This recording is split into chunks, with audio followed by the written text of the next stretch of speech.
शुरुआत होती है एक स्पेसशिप को दिखाने से। स्पेसशिप के अंदर जो पूरी रिसर्च टीम है वो सारे पैसेंजर्स मुसाफिर 90 साल के बाद अपनी नींद से जागेंगे। इस स्पेसशिप का मिशन ये था कि वो इस पूरे टीम को जमीन जैसे दूसरे प्लेनेट पर पहुंचाए, जिसमें उसे अभी भी 90 साल का सफर तय करना है। अब इतने लंबे सफर के दौरान इंसानों की उम्र न बढ़े, इसलिए पूरी टीम को अलग अलग खास किस्म की मशीन्स में रखा गया था, जिन्हें स्लीपिंग चेम्बर्स कहा जाता है, जिनमें सब इंसान लंबी नींद में सोए हुए थे। इन मशीन्स का काम ये था कि वो इंसानों के जिस्म को 90 साल तक महफूज करके रखेंगी। उनकी नींद भी तभी खुलेगी जब वो दूसरे प्लेनेट पर पहुंच जाएंगे। वो आगे बढ़ ही रही थी कि तभी सामने कई सारे एस्ट्रॉइड्स आ जाते हैं, यानी चट्टानों के टूटे हुए टुकड़े जो अब स्पेसशिप को टकरा जाते हैं। पर ये स्पेसशिप काफी एडवांस्ड मजबूत थी। एस्ट्रॉइड्स के टकराने से इसका रिपेयरिंग सिस्टम एक्टिवेट हो जाता है, जिससे हालांकि स्पेसशिप में कुछ खराबियां तो हुई, लेकिन वो खुद को बिल्कुल ठीक कर देती है। ऐसा होने से शिप बंद हुई और अगले ही पल रिस्टार्ट हो जाती है। और इस टक्कर की वजह से एक पैसेंजर के स्लीपिंग चेम्बर की लाइट ऑन हो गई। देखते ही देखते उसका चेम्बर खराब हो गया। उसके पूरे जिस्म से मशीन्स हटने लगी। स्पेसशिप अपना 30 साल का सफर कर चुकी थी और अब वो अपनी 30 साल की गहरी नींद से जाग जाता है। इसका नाम जिम था।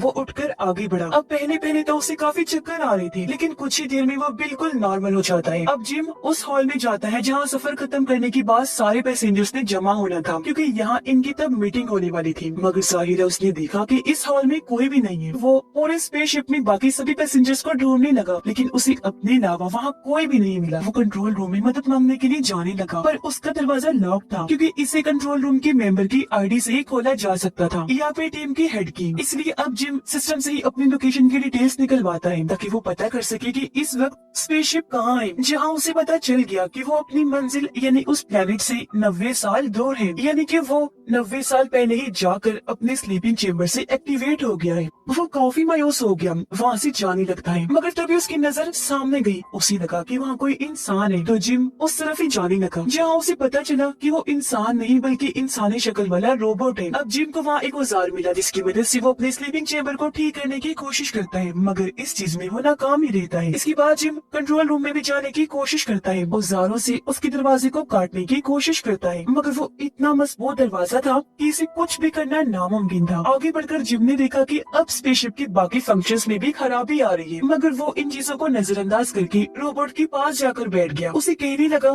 कि मुझे ऐसा लगता है जैसे मैं हमेशा के लिए इस स्पेसशिप में फंस गया हूँ, कोई मेरी मदद को नहीं आएगा, मैं अकेला ही मर जाऊंगा इधर। ये सुनकर रोबोट कहता है कि इंसानों की यही खामियां हैं, उन्हें हमेशा वो चाहिए जो उन्हें पसंद हो और जो उनके पास ना हो, और उस चीज के साथ खुश रहना चाहिए जो आपके पास है। उसकी ये बातें कहीं न कहीं जिम पर असर कर जाती हैं, इसलिए स्पेसशिप में जो था वो उनसे फायदा उठाने लगा, खुशी खुशी आगे अपनी जिंदगी जीने लगता है। स्पेसशिप में करने को खेलने को बहुत कुछ था, तो वो सब करके ही जिम अपना वक्त गुजारता है। तभी उसका पैर फिसल गया, वो नीचे गिर जाता है। अचानक उसकी नजर एक स्लीपिंग चेम्बर पर गई, जिसके अंदर एक लड़की लेटी हुई थी। इसका नाम अरोरा होता है। अब जब ये लोग जमीन पर थे तो वहाँ जिम अरोरा को पसंद करता था, इसलिए अब वो वीडियो में उसका इंटरव्यू देख देख कर ही अपना वक्त गुजारा करता था। अब उसके दिमाग में ये आता है कि मैं अरोरा को भी नींद से टाइम से पहले ही जगा देता हूँ। अब वो जानता था कि ये करना गलत है, मगर आखिर में वो इस फैसले पर पहुंचा कि मैं अरोरा को नींद से जगाऊंगा। अब क्योंकि उसके बाल और शेव काफी बढ़ गई थी, तो वो अपने बाल कटिंग करने लगता है, जिसके बाद अपना औजारों वाला बॉक्स लेकर अरोरा के चेम्बर के पास आ जाता है। वो एक औजार से उसके चेम्बर के सिस्टम को करंट दे देता है। ऐसा करने से चेम्बर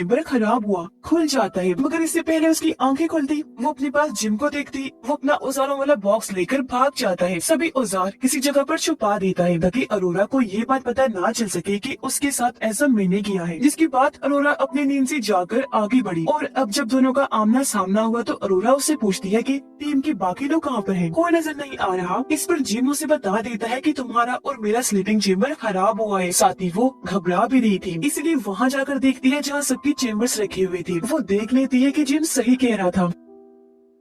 ये देखकर अरोरा कंट्रोल से बाहर हो जाती है। तब जिम उसे संभालता है, कहने लगा कि अभी तुम आराम कर लो, इस बारे में हम कल कुछ कर लेंगे। अगले दिन दिखाया गया कि अरोरा मशीन से अपना खाना लेती है, जहाँ मशीन ने उसे ढेर सारा अलग अलग तरह का खाना दिया था, क्योंकि वो गोल्ड क्लास की पैसेंजर थी, हमेशा अलग अलग चीजें खाया करती थी। अब जब उसे पता चला कि जिम इतने सालों से एक तरह का ही खाना खा रहा है, तो वो अपनी आईडी से जिम को भी गोल्ड क्लास का खाना निकाल कर देती है। अब अरोरा भी कंट्रोल रूम का दरवाजा तोड़ने की कोशिश करती है, मगर वो भी ऐसा नहीं कर पाती, जो देखकर अब अरोरा को भी यही लगने लगता है कि हम यहाँ पर फंस गए हैं। तो अब वो अपनी किताब देखकर उसे पूरा करने का फैसला करती है, जिसके बाद अरोरा उससे पूछती है कि यहाँ पर करने का कुछ है। इस पर जिम कहता है कि हाँ, डांस कर सकते हैं, खेल सकते हैं और भी कई सारी चीजें हैं। ये लोग डांस को चुनते हैं जहाँ AI सिस्टम इन्हें डांस करना सिखाती है, जिससे ये लोग एंजॉय करने लगते हैं। खूब इन्होंने डांस किया, दोनों ही काफी खुश थे। ये लोग स्पेस की सैर भी करते हैं, इन्हें बहुत मजा आया करता था। और अब धीरे धीरे इनकी दोस्ती हो जाती है। दिखाया गया कि स्पेसशिप अब एक काफी बड़े तारे के पास से गुजरती है, जो बहुत चमकदार था, इसलिए काफी खूबसूरत लग रहा था। उसके अंदर से चिंगारियों जैसी आग निकलती है। अब अगले दिन अरोरा, जिम और रोबोट तीनों मिलकर अरोरा की बर्थडे मनाते हैं। यहाँ जिम उसे अंगूठी गिफ्ट करना चाहता था ताकि वो बता सके कि मैं तुम्हें पसंद करता हूँ, मगर बातों ही बातों में रोबोट के मुंह से ये निकल जाता है कि अरोरा, तुम्हें स्लीपिंग चेम्बर से जिम ने निकाला है, ना कि तुम्हारे चेम्बर में खराबी हुई थी। ये जानकर अरोरा काफी दुखी हो गई। वो बहुत ज्यादा रोने लगती है, क्योंकि जिस पर उसने सबसे ज्यादा भरोसा किया उसने उसे धोखा दिया था। वो जिम से इतना नाराज हो गई कि बात करना ही छोड़ देती है। उसे इतना गुस्सा आ रहा था कि एक रात जब वो सो रहा था तो अरोरा उसके पास आकर मुक्कों से उसे बहुत मारती है, फिर जान से मारने वाली थी,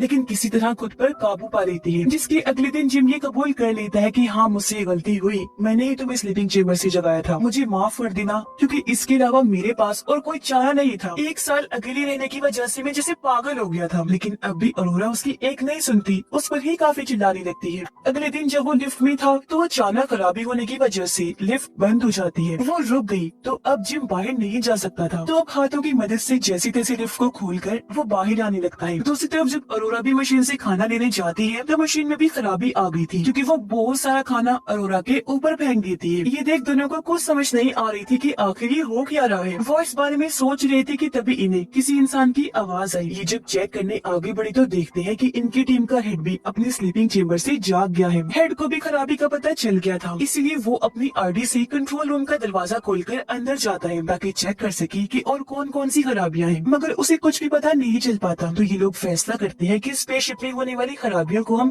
खुद ही चेक करेंगे। तीनों जब आगे बढ़े तो इन पर एक रोबोट गिर जाता है, मगर वो जमीन पर गिरकर टूट गया था। ये देखकर हेड बताता है कि ये 15वां रोबोट है जो खराब होकर टूट गया है। अब हेड अरोरा की स्लीपिंग चेम्बर को जाकर चेक करता है। उसे पता चल गया था कि इसे जिम ने खराब करके खोला है। हेड उसे कुछ भी नहीं कहता, क्योंकि उसे भी इस बात का पता था कि एक साल इंसान वाकई अकेला रहकर पागल हो सकता है। अब अचानक ही हेड की तबीयत खराब होने लगी। वो जब अपने कमरे में आया तो देखता है कि मेरे मुंह से खून आ रहा है। अब एक रात स्पेसशिप की लाइट अपने आप ही चली जाती है, जिस वजह से इस जगह की ग्रेविटी पूरी तरह से बंद हो गई थी। ग्रेविटी यानी जो किसी चीज या इंसान को जमीन पर रोके रखती है, और अब ऐसा होने से ये लोग हवा में उड़ने लगते हैं। अरोरा जो पूल में थी, लाइट बंद होने की वजह से एक काफी बड़ी पानी के बबल में आकर फंस गई थी। वो बाहर नहीं निकल सकती थी, तो अंदर रहकर उसका दम घुटने लगा। उसकी हालत खराब होने लगी थी, पर इससे पहले उसकी जान चली जाती। स्पेसशिप रीस्टार्ट हो जाती है क्योंकि बिजली वापस आ गई थी। ऐसा होते ही अरोरा भी पुल से बाहर आ गई और जिम जो उड़ रहा था वापस अपने बेड पर आ जाता है। जिसके बाद ये तीनों खराबियां AI सिस्टम में देखने लगती है। ये पता चला कि शिप में तो बहुत सारे मसले हैं। अब ये लोग पावर सप्लाई वाले एरिया में आई थी जहाँ बिजली की पूरी स्टोरेज थी, पर यहाँ आकर हेड बेहोश हो जाता है। अब उसके जिस्म को जब पूरा स्कैन किया गया तो पता चला कि हेड को तो 612 बीमारियां हैं, जिस वजह से धीरे धीरे उसकी टिश्यूज खत्म हो रही है, यानी कुछ ही टाइम में वो मर जाएगा। अपने बारे में ये सब जानकर हेड बहुत ज्यादा दुखी हो गया। वो इन दोनों को अपने पास बिठाकर कहता है कि मेरी बात सुनो, मेरी बात, एक दूसरे का ख्याल रखना और प्यार से रहना। वो इन्हें अपनी आईडी भी दे देता है ताकि ये यहाँ पर रुककर कुछ भी कर सके, और बस इसी के साथ उस बेचारी की मौत हो जाती है।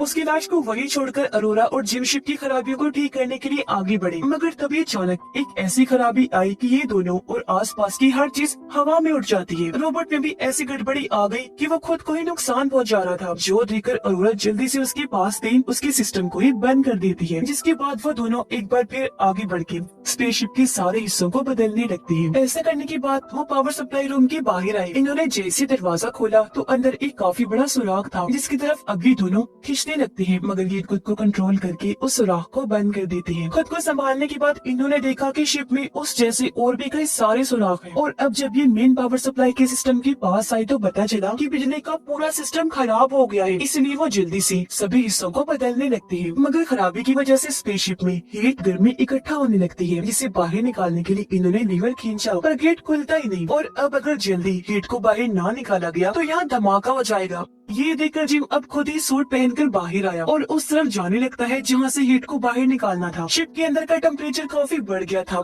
हर चीज तेज गर्म हो जाती है। उस जगह पर आकर जिम बाहर से लीवर खींचता है, जिससे वो दरवाजा खुल गया। मगर जैसे उसने लीवर छोड़ा, दरवाजा फिर से बंद हो जाता है। ये देखकर जिम समझ गया कि अगर दरवाजे को खुला रखना है तो लीवर को पकड़े रखना होगा। लेकिन एक मसला था, जब हीट इस रास्ते से निकलेगी तो वो जिम को भी छूकर गुजरेगी, तो इस तरह उसकी जान भी जा सकती थी। लेकिन वो फिर भी रिस्क लेकर लीवर खींचता है, जिससे दरवाजा खुल गया। ऐसा करने के बाद अरोरा को कहता है कि जल्दी से लीवर खींचो ताकि हीट बाहर निकल सके। मगर वो ऐसा करने से मना कर देती है, क्योंकि वो नहीं चाहती थी कि जिम को कुछ भी हो। और क्योंकि स्पेसशिप का टेम्परेचर धीरे धीरे बढ़ता जा रहा था, इसलिए ना चाहते हुए भी अरोरा को लीवर खींचना ही पड़ता है। ऐसा होने से सारी हीट जिम को छूते हुए बाहर निकलने लगती है। पर तभी जिम का पैर फिसल गया। वो नीचे की तरफ इतनी जोर से जाने लगा कि उसके जिस्म से जो सेफ्टी तार लगी थी वो टूट जाती है। अब शिप तो ठीक हो गई थी, लेकिन जिम अभी भी स्पेस में ही था। उसके सूट में छेद हो गया था और अब वो स्पेसशिप से दूर हो रहा था। अब उसे बचाने के लिए अरोरा भी सूट पहनकर बाहर आती है। हालांकि जिम उसे दिख तो गया, लेकिन वो इससे काफी दूर था। मगर फिर भी अरोरा उस तक पहुंचने की कोशिश करती है। दोनों ने एक दूसरे का हाथ भी पकड़ लिया था, लेकिन हाथ फिसलने की वजह से एक बार फिर अलग अलग हो गई। ये देखकर अरोरा रोने लगी, क्योंकि उसे लग रहा था जैसे जिम जा चुका है। लेकिन तभी वो उस तार को देख लेती है जो जिम के साथ जुड़ी हुई थी। वो जल्दी से इस तार को पकड़ के उसे अपनी तरफ कर लेती है, जिसके बाद उसे स्पेसशिप में ले आई। अब जिम का सूट जल गया था। काफी देर तक स्पेस में रहने की वजह से उसकी हालत भी काफी खराब हो जाती है, जो देखकर अरोरा काफी डर गई। वो उसका सूट उतार कर उसे मेडिकल मशीन में डाल देती है। वो मशीन को हुक्म देती है कि अपने सारे फंक्शंस एक साथ ही जिम पर कर डालो। ऐसा होते ही मशीन एक साथ जिम का इलाज करने लगती है, मगर उसकी हालत में जरा भी बदलाव नहीं आता। मगर खुशकिस्मती से कुछ ही देर में जिम की आंखें खुल जाती है, जो देखकर अरोरा बहुत ज्यादा खुश हो जाती है। जिम की हालत बेहतर होते ही ये दोनों पूरे स्पेसशिप को ठीक कर देते हैं, जिसके बाद इज्जत के तौर पर हेड की लाश को कपड़े पहनाकर बैच लगाते हैं और उसे स्पेसशिप में छोड़ दिया जाता है। अब जिम को एक और स्लीपिंग चेम्बर मिलता है जो बिल्कुल ठीक था। उसमें इन दोनों में से कोई एक जाकर सो सकता था, इसलिए वो अरोरा को कहता है कि तुम वापस जाकर लेट जाओ, फिर 90 साल के बाद ही जागना, जहाँ तुम्हारी आंखें खुलने पर